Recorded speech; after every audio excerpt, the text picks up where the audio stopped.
Hey everybody, happy Yappy Thursday. Oh my gosh, thanks so much for joining. I just dance every time I hear that little trailer. It's so much fun. I love that. Oh my gosh, let's see who's joined us today because we are having a lot of fun today. We've got a really special guest we're going to bring up very shortly, but let's just say hi to some of our people in the chat. We have Sonia the RV DJ who would love to have my disco ball, but I will just say no, not today. Sorry, this ought to be fun. Okay, here we go. And of course, Sue, Lucky Dog Production Moderators. Thanks so much, Sue, for coming over and being one of our moderators extraordinaire. We appreciate that so much. Of course, we have our own moderator here, who's Dave, who'll be joining us a little in the second half hour of our show, which is fun. Really cool. Let me jump on down here a second. Wow. And we have our channel members. Hey, Julie, good to see you. Thanks so much for joining. We love having our channel members. If you guys don't know what that is, if you want to be a channel member, we love taking that money and paying it forward. And you're going to learn about one of those organizations that we pay it forward to today. So let's see who else is here. Boondocking with Boomer. I'm here with both socks on. Good for you, Lance. I'm so proud. I wonder if Boomer has on socks too. And of course, our good friend, Mo Bangs for You Bucks. Thanks so much for joining. We love that. Yeah, the music. I love the music. So much fun. All right, guys. Well, I'm not going to wait too much. I want to make sure that everybody knows what's going on. And man, we're going to the Call Me V raid. Oh, yes, with the girls. We love having the girls come over. And our good friend, John Chalker from Waterbury, Connecticut. Thank you so much for coming over. Always a pleasure. We love this. All right, guys. Well, I have dun, dun, dun. One of the coolest organizations that we love to support is called the Friends of Williamson County Animal Center. And we are very honored tonight to have one of their amazing people that work with it, have worked with this whole thing. She's going to tell us all about it. So I'm going to have Ann come up. Ann, are you ready? She's like, I'm ready. Okay, here we go. There she is. Hi there. How are you tonight? I am so good. How are you, Charlie? Wonderful. Hey, we've been talking about this for a while now, and people want to know. And before I forget, guys, here's the deal. Tonight, any kind of money that we get is going to be going directly towards the Friends of Williamson County Animal Center. We're very excited about these guys. They do a lot of amazing stuff. We're very happy to promote them. We are going to be going to their event later on this month.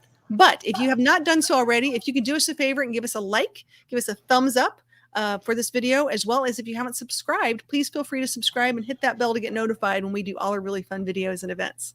So without further ado, Miss Ann, what do you do at the Friends of Williamson County Animal Center?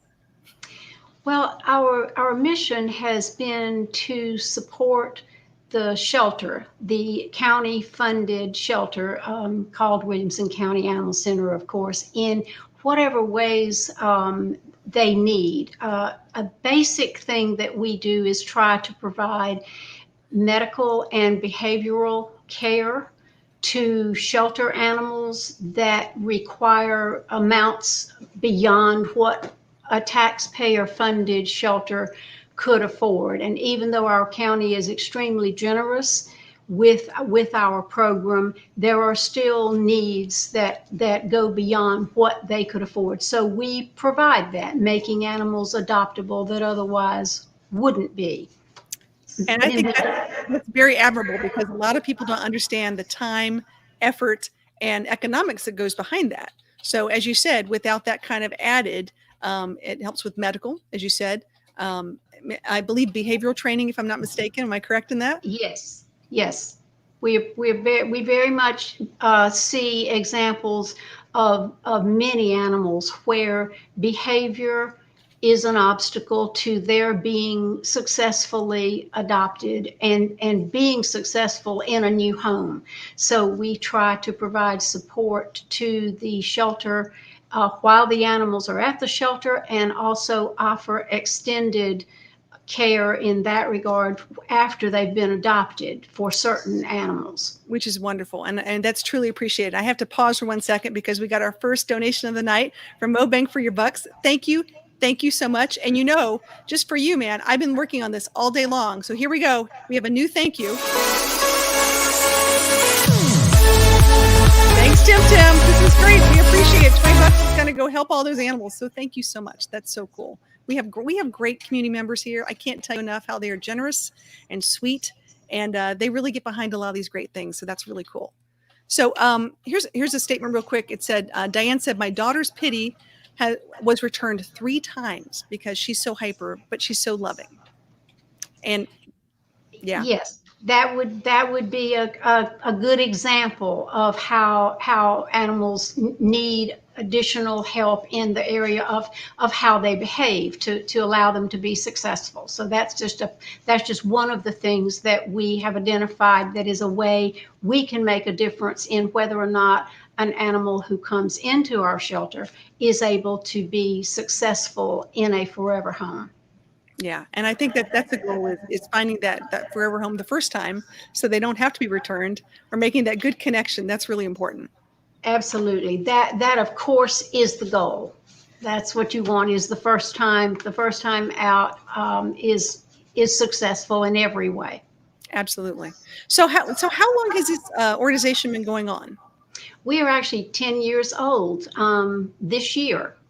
Wow. So we as a nonprofit, we kind of began, if you want to hear a tiny bit about that, as a task force. Okay. That was called together by the mayor to look at our program, and he charged us to dream big. No dream was too big. So for a couple of years, that's what a group of us did, was look at our program. And of course, that was like 12 years ago. And then at the end of that time, we said, we just really don't want to give up this work on behalf of our shelter. And so we decided to form a 501c3 and Right. continue our work with financial support for the program. So that's how we came to be. That's amazing. And I'm going to read this. It says that you guys have a 90, or the shelter itself has a 96.5% live release rate. That's huge. That's amazing. Yes, it That's a is. big thing. And a lot of that, of course, is just to the credit of the shelter and its own programs and efforts. But Friends does make a difference in the lives of some of the animals who would just otherwise not be able to be adopted. So we are just for that extraordinary kind of support above and beyond what the county provides. Right.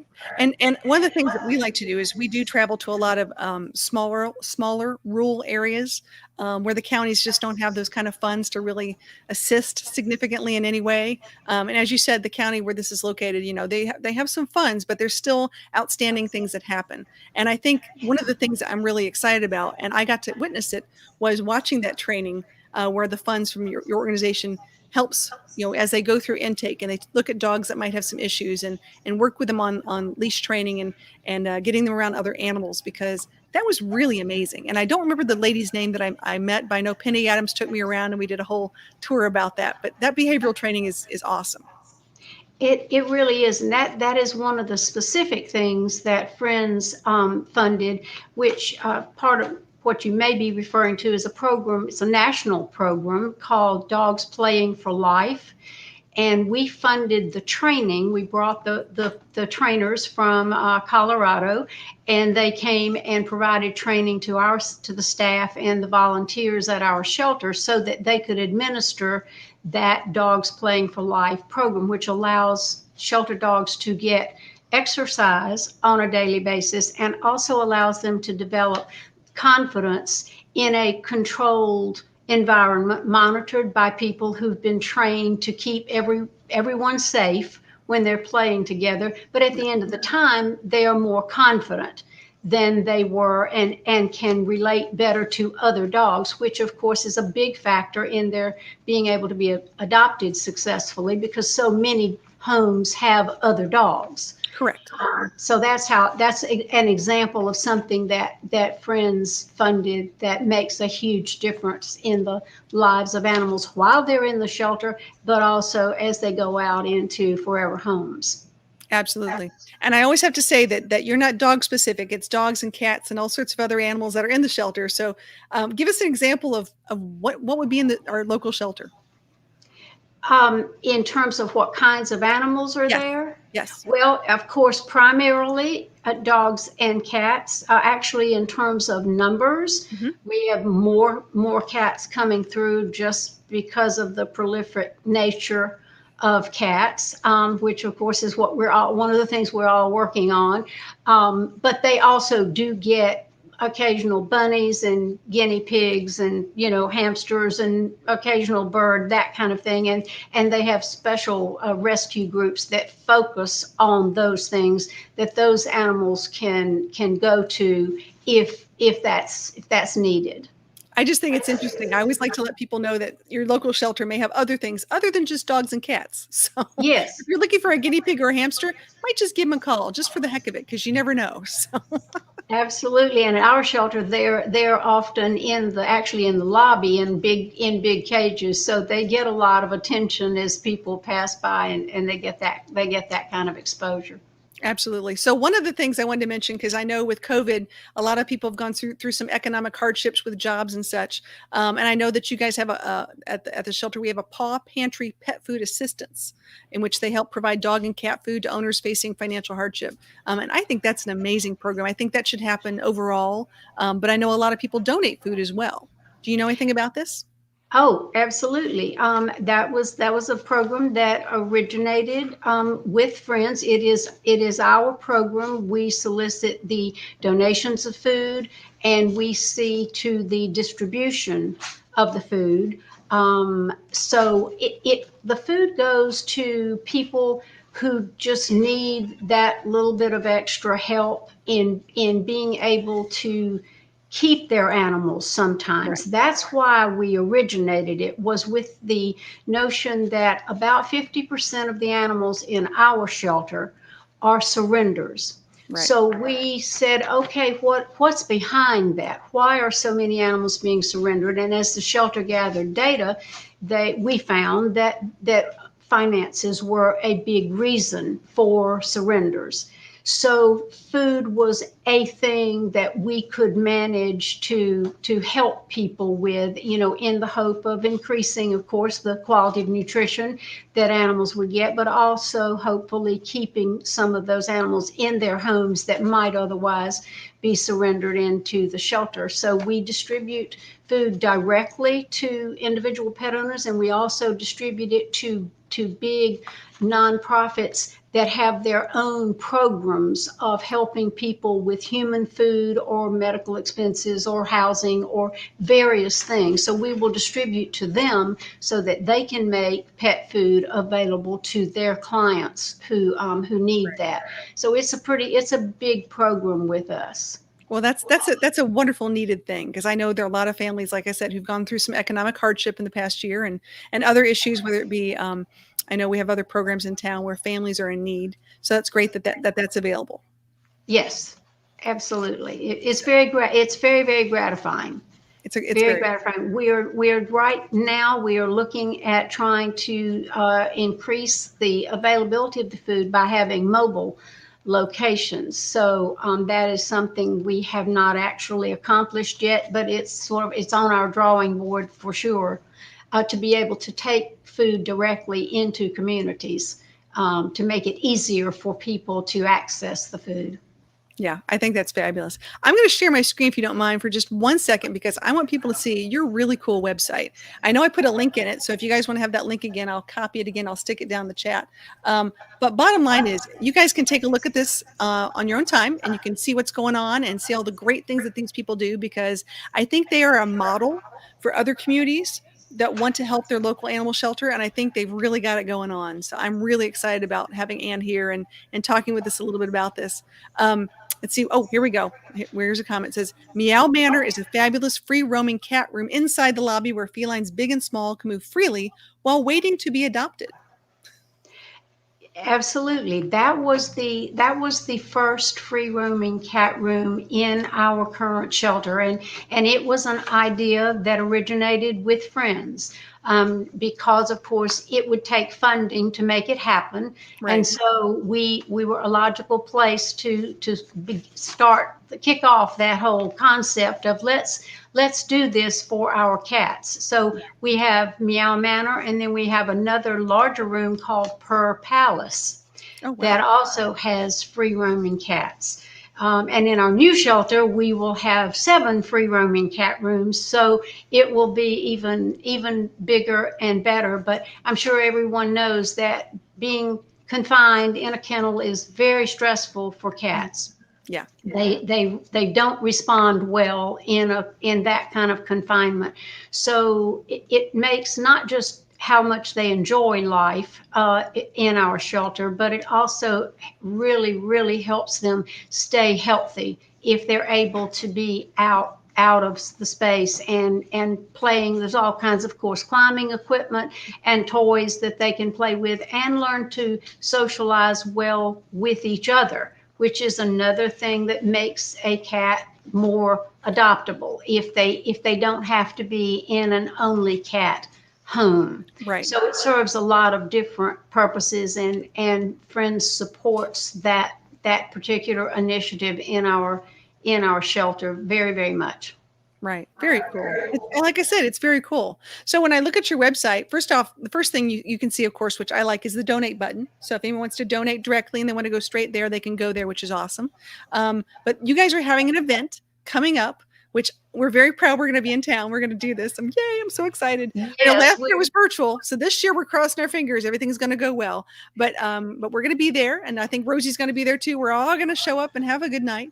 But it's time. It's time to go out and celebrate with our friends and support some really cool things. And this is one of the events that we like to support too. So we're going to just cross our fingers. Yes, please, everyone. August 26th, cross your fingers. Cross your fingers. It's a good thing. I love this. Well, Anne, is there anything? Oh, hello. Stop sharing. There we go. I have lots of stuff on my screen. A little crazy there. So is there any kind of insight or anything you'd like to tell us? Because I think this has been very enlightening. And like I said, I think you are a model non-for-profit for counties to look at as people move forward and they want to help their local animal shelter. But is there anything up and coming that we need to be aware of? Well, the new shelter is certainly, it's just hands down the biggest up and coming new thing. We are told by the excuse me, by the builders that they will be turning over the key in the middle of November. Wow. So it is coming along, and it's going to allow us to house animals in even better circumstances than we can now, to have programs that we can't have now, because we have actually devoted every square inch of space possible in our current shelter to housing animals in a more comfortable and healthy way. So that has meant we lost all of the space where we could have community events of any kind. Right. But it was in a good cause. It's what we needed to do. But our new shelter will allow that. So that is certainly once we have our evening with friends event, the new shelter opening will be the next biggest thing. And that is something that's been very long in the works. It takes a lot of work and support from a community to make that kind of priority for an animal shelter. So I encourage everybody, wherever you are, there's always more that can be done. And if you can have a nonprofit organization that advocates and financially supports a program like your county or your municipal shelter, it is very worthwhile and always very needed. So I encourage you to consider that something you might look at. Wonderful. Well, Anne, thank you so much for joining us tonight. This has been really great and very enlightening to a lot of people. And I know our viewers are really interested, and they've asked me lots of questions about this. So this is great. So I'll tell you what, we will keep in touch. I will definitely see you at the event coming up this month. And for sure, sending you a nice little check when we get all our donations tonight, and we'll go from there. Sound good? Thank you so much, Charlie. We really appreciate it. Thank you, everyone. All right. Thanks, Ben. Bye. Bye.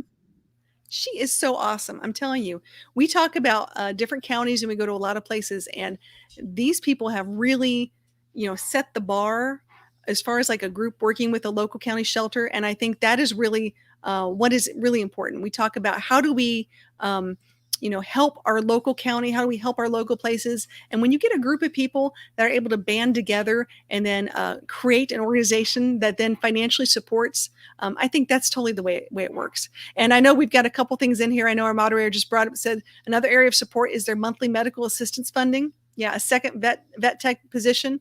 They've got a bunch of stuff, emergency overflow kennel, equine facility. There's lots of stuff that they're supporting that are really, really amazing. And when you sit there and you go, I would much prefer to be able to find the correct home the first time and then work it out that way. It's really neat. Really cool. So what I'm going to do today, before I forget, we got a couple little fun things, but I'm going to put the link in the chat for those who want to join us. We're going to do a thank you to all our members. By the way, our members are amazing. If I haven't told you that lately, our members rock. So we're going to do a thank you to our members for 1 minute, and then we'll come back. And if there are people in the basement, we'll have you guys come up at that time. And there you go. So let me get our thank you up. Here we go. 1 minute.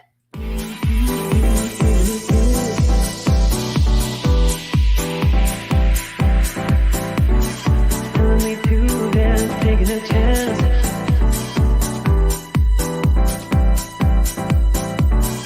Telling me to dance, taking a chance.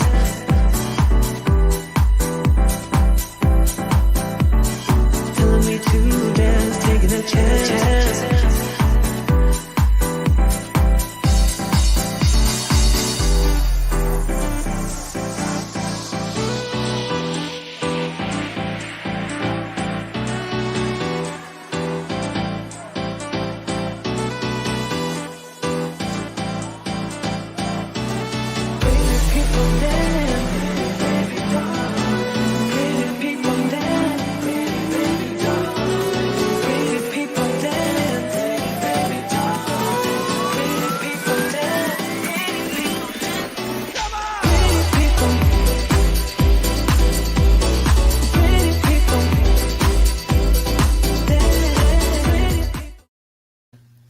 We're dancing. We're dancing. Dave's here. We're dancing. It's always fun. As you can see, dun, dun, dun, look who's in tie-dye. Now I'm worried. I didn't even know we're going to match tonight. No. Who knew? This is a lot of fun. See, I got my crazy mother pupper up here. So much fun. I know this is great. So we're going to have some fun. So Dave, how have you been doing? What's going on? Anything new and exciting? Nothing these folks ever want to hear about. Are you sure? Yes. Are you positive? Yes.